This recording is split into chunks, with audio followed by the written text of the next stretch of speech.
है वो है पुतिन को दिख रहा है नेटो में क्रैक। वो क्या है? पुतिन क्रेमलिन ने एक स्टेटमेंट जारी किया है। उसने कहा देखो भैया मैं देख रहा हूँ कि जो वेस्ट हथियार देने की सोच रहा है ज़ेलेंस्की को, इस पे हमारी नज़र है और इस सप्लाईज़ को और हथियारों का कौन-कौन सा ज़ेलेंस्की को दिया जाएगा, उससे फ्यूचर की हमारी रणनीति तय होगी। वैसे पुतिन ने रणनीति हथियारों की सप्लाई के साथ-साथ बदल दी है, वो मैं आपको बताऊँगा कैसे।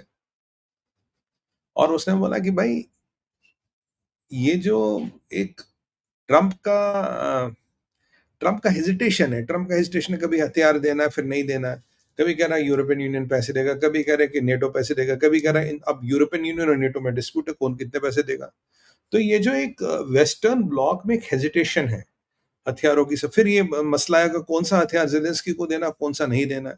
तो ट्रंप कह रहे, पुतिन कह रहे भाई ये जो मैं तुम्हारे यहाँ एक स्ट्रेटेजिक डिसयूनिटी देख रहा हूँ मैं वेस्ट में, राइट।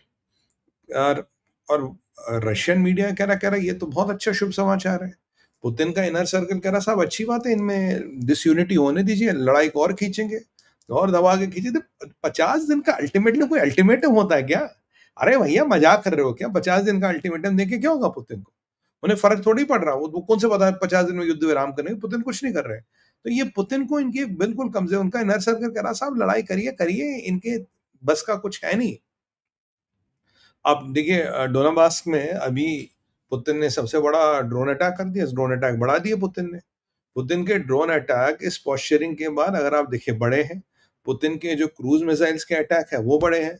रशिया दबा के आर्सेनल बना रहा, रशिया दबा के आर्सेनल सप्लाई कर रहा, उन्हें कोई फर्क ही नहीं पड़ता।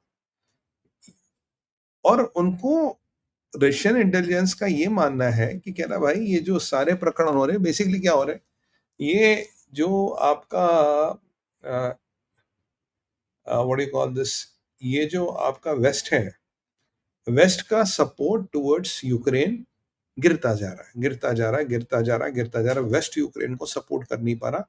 उनकी इंटेलिजेंस कह रही साहब वेस्ट यूक्रेन को सपोर्ट नहीं कर पा रहा, क्योंकि वेस्ट एक डिवाइडेड हाउस है।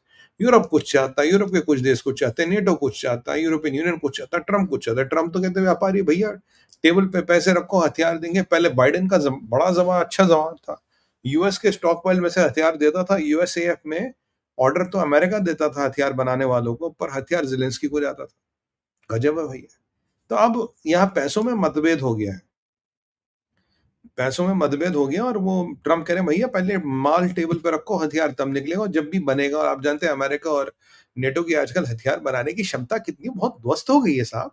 पुतिन तुम बहुत तेज भाग रहे। अब जब तक ये हथियार बनाएंगे, फिर देंगे, फिर पैसे का डिस्प्यूट होगा। पुतिन ने तो तब तक पूरा युद्ध का आर्सेनल बना लिया होगा। तो सवाल ये भी उठता है कि पुतिन, सवाल ये भी आता भाइयों बहनों, अगर ये हथियार बन भी गए, सप्लाई भी हो गए, पहुंच भी गए, तो क्या ये किसी काम के रहेंगे? क्या ये किसी काम के रहेंगे? और मतलब मुझे तो नहीं लगता।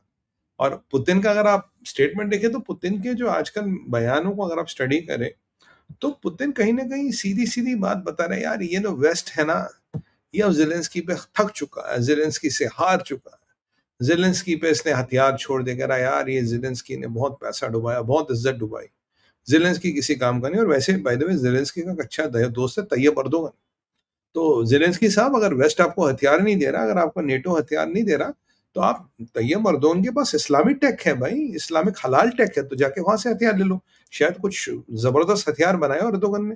तो इस्लामिक हलाल टेक वाले हथियार आपको तैयब अर्दोगन से लेने चाहिए, क्योंकि वो खुद कहते हैं जी हमारे पास ऐसे हथियार हैं। मुझे तो नहीं पता वो क्या करते हैं, पर आपको ज़रूर जाके वो हथियार लेने चाहिए। पुतिन मज़े ले रहे, कह रहा है यार ठीक है हमें फटीग दिख रहा है।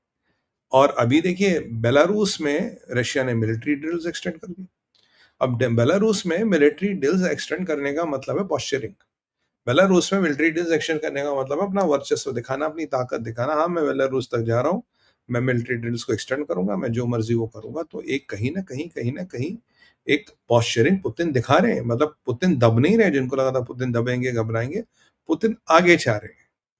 और ये जो अभी रशिया में एक प्रोपेगेंडा चलाई जा रही है, रशिया के जो फॉर्मर सोवियत यूनियन था, मतलब यूएसएसआर जो एक टाइम में होता था, जो वो नेशंस हैं, उनमें एक प्रोपेगेंडा ये चला आ रहा है। रशियन इंटेलिजेंस, रशियन मीडिया कह रहा है देखो जी West will abandon Ukraine, West Ukraine को लात मारेगा। और कोई बड़ी बात नहीं, वेस्ट की खैर फितरत है लात मारना। मार भी सकता है, मैं ये नहीं कह रहा हूँ नहीं मारेगा। तो वेस्ट यूक्रेन को लात मारा है, वेस्ट यूक्रेन को लात मार भी सकता है, मतलब डोंट बी सरप्राइज्ड कि मैं क्या कह रहा हूँ, पर Putin is right in his assessment. West आज नहीं तो कल यूक्रेन को लात मारेगा। तो पुतिन इस चीज़ से बड़े खुश हैं, बड़ी दबा के लड़ाई कर रहे हैं, रोज़ ड्रोन भेज रहे हैं और ज़ेलेंस्की रोज़ पिट रहा है। अरे ज़ेलेंस्की भाई, जो तू तेरे को पैसे आएँगे, फिर अमेरिका हथियार बनाएगा, भेजेगा, तब तक तेरा कुछ बचेगा? तब तक अब ये तो बस ये होने लगता है कि यूक्रेन रशिया का पार्ट था, एक ही लोग हैं। पुतिन ज़्यादा तबाही नहीं चाहते, अगर ज़्यादा तबाही चाहेंगे तो तुम्हारे अमेरिकन हथियार किसी काम आएँगे नहीं। वो बात अलग है, तुमने अब तक तो देख ही लिया वो लड़के। पर कोई बात नहीं मियाँ, लड़ो, लड़ो और लड़ो, क्या कहें, तुम्हें अकल तुम्हारे में है नहीं और अकल डालने का काम हम आप में कर नहीं सकते। चलिए अब आगे चलते हैं। अब है ट्रम्प का यू टर्न क्या है? ट्रम्प का यू टर्न है कि ट्रम्प का जो वेपन्स पैकेज है, जिसकी बात कर रहे थे, उसका बहुत बड़ा बैकलैश आया है। अमेरिका के अंदर भी उसका बैकलैश है। अमेरिका के सेनेटर भी क्वेश्चन कर रहे हैं, भाई साहब आप ये वेपन यूक्रेन को क्यों दे रहे हैं? आप तो इस प्लैंक पे उड़ के चल आ गए ना कि मैं रशिया यूक्रेनी युद्ध रोक रहा हूँ। अगर आप रशिया यूक्रेनी युद्ध नहीं रोक रहे हो, ऊपर से आप हथियार दे रहे हो यार ज़ेलेंस्की को। पीछे ज़ेलेंस्की को फ़ुनवा पे बता रहे थे 4 जुलाई को, भाई तू क्या मॉस्को के अंदर जाके ठोक सकता है? सेंट पीटर्सबर्ग को आप अटैक कर सकते हो? मतलब what the hell is this? This is hypocrisy. मतलब भाई तुम जिस चीज़ों को अपोज़ कर के चुन के आ गए, आज उन्हीं चीज़ों पे वापस जा रहे हो, कह रहा भैया हम तो हथियार देंगे, ऐसे थोड़ी ना चलता है। तो ये बात हो रही है। अब उन्होंने कहा जी हम 100% टैरिफ लगा देंगे जो रशिया से क्रूड ऑयल लेगा। अब भारत ने कहा ठीक है, भारत का जो प्रतिक्रिया है, हरदीप सिंह पुरी साहब की प्रतिक्रिया ही मैं आपको बताऊँगा। चाइना भी देख रहा है, भारत भी देख रहा है, ठीक है मामा लगा लो टैरिफ, क्या कर लोगे? ठीक है टैरिफ लगाना लगा लो। यार हम कोई भिखारी है क्या? मान लो तुमने टैरिफ लगाया, हम कहीं और से लेंगे, लेना भी होगा 8-10 बिलियन दे देंगे तो क्या हो गया? मतलब तुम क्या देश भिखमंगा हो जाएगा क्या? Do you think we are bloody bothered? ये जो ट्रम्प एक हाई हॉर्स पे रहते हैं, ये जो टैरिफ का झुनझुना हो गया है, मैंने आपको बोला ना ये वो क्या कहते हैं उसको वो अ, फ्रोज़न स्वॉर्ड है। ये ज़्यादा दिन बाहर रखोगे ट्रम्प साहब तो तलवार ना हाथ में ही पिघल जाएगी और ऐसे टप-टप करके गिर जाएगी। तो ये ट्रम्प को समझ नहीं आ रहा, यार ये फ्रोज़न स्वॉर्ड मतलब हमने बहुत समझाने की कोशिश की थी। अच्छा, यहाँ पे रिपब्लिकन्स में कुछ है, कह रहा नहीं-नहीं पुतिन दुश्मन है। नेटो में कुछ अधिकारी है including general Ruth. General Ruth की इससे मीटिंग हुई, जनरल रूथ के साथ मीटिंग के बाद इसने तेवर बदल लिया, पलटा पलट लिया। कह रहा नहीं-नहीं 50 दिन का हमने विंडो दिया है, पर जनरल रूथ ने इसको कहा भाई साहब आप पंगा नहीं ले सकते। Taiwan is really heating up. अभी मैं पीगू रूस में आपको समझा रहा था, ताइवान में कौन-कौन सी चीज़ें हुई, ताइवान में जो मिलिट्री ड्रिल्स हुई, तो आज यही समझ नहीं आया कि जो ताइवान में आज मिलिट्री ड्रिल हुई है, भाई ये वाक़ई अटैक था या ये सुपर ड्रिल थी? अब भी ये क्लैरिटी नहीं है, was Taiwan where Chinese jets really flying over Taiwan या what the hell it was? तो वहाँ ताइवान हीट अप हो रहा, जनरल रूथ ने भी बोला भैया टाइम ले लो, we can't fight Putin and Putin के पास जितना आर्सेनल है, we have no chance fighting Putin. तो यहाँ नेटो के एलाइज में और नेटो में कहता है यार कम से कम इसको हथियार तो दो मुन्ना को। मुन्ना मतलब ज़ेलेंस्की कह रहा है मुन्ना को हथियार तो दो, ये जाके भिड़ जाएगा पुतिन से। तो अब ट्रम्प की विडंबना है कि करे तो करे क्या? अब ट्रम्प कहते हैं कि मैं पुतिन पे सॉफ्ट नहीं हूँ, पुतिन पे बड़ा मजबूत हूँ मैं, ये है वो है, पुतिन मेरी बात नहीं मानता, Putin talks good and bombs in the night. Trump ये सब कहते हैं, पर जब पुतिन के अगेंस्ट जाने की बारी आती है, ट्रम्प गेट्स कोल्ड फीट।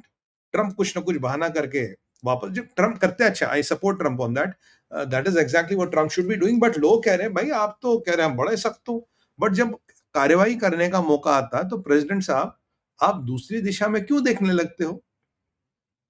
अब यहाँ पे ये जो फ्लिप फ्लॉप है, ये यूएस की फॉरेन पॉलिसी की वीकनेस को दर्शाता है। ये यूएस के बनते बिगड़ते समीकरणों को दर्शाता है। और जो मैं कह रहा हूँ ना आपकी यूएस की फॉरेन पॉलिसी क्वार्टर बेस्ड, इस क्वार्टर में क्या होगा? जैसे ये अमेरिकन कॉर्पोरेट्स में बड़ा क्वार्टर का कल्चर होता है, जैसे जनवरी फरवरी मार्च एक क्वार्टर, अप्रैल मई जून एक क्वार्टर। क्वार्टर में क्या होगा? क्वार्टर के आगे पीछे ऐसी जिंदगी और मौत की लड़ाई होती है कि अगला क्वार्टर तो आएगा ही नहीं। अब जब being a part of that system, जब आप उस अगले क्वार्टर में आते हो तो मतलब you survive to die another day. तो अमेरिकन फॉरेन पॉलिसी भी कुछ इसी तरह से। अब यहाँ इनके अमेरिकन पॉलिसी में काइंड ऑफ ये मिसफायर्स देखे जा रहे हैं कि what the hell is happening. और ये जो आपकी अमेरिकन मिलिट्री इंडस्ट्री है, ये तो चाहती है कि ज़ेलेंस्की को हथियार मिले। इनका पूरा-पूरा मसला ज़ेलेंस्की को हथियार दो, भाई हमारी दुकान है, सेंट्रल मिलिट्री कॉम्प्लेक्स तो कहता है आप हथियार दो उनको, अप्रूव करो भाई साहब, काहे को डिले कर रखे? सेंट्रल मिलिट्री कॉम्प्लेक्स का हथियार दो, रिपब्लिकन हॉक्स कहते हैं हथियार दो, नेटो के कुछ बंदे कहते हैं हथियार दो, जनरल रूथ कह रहे सुमड़ी में हटो,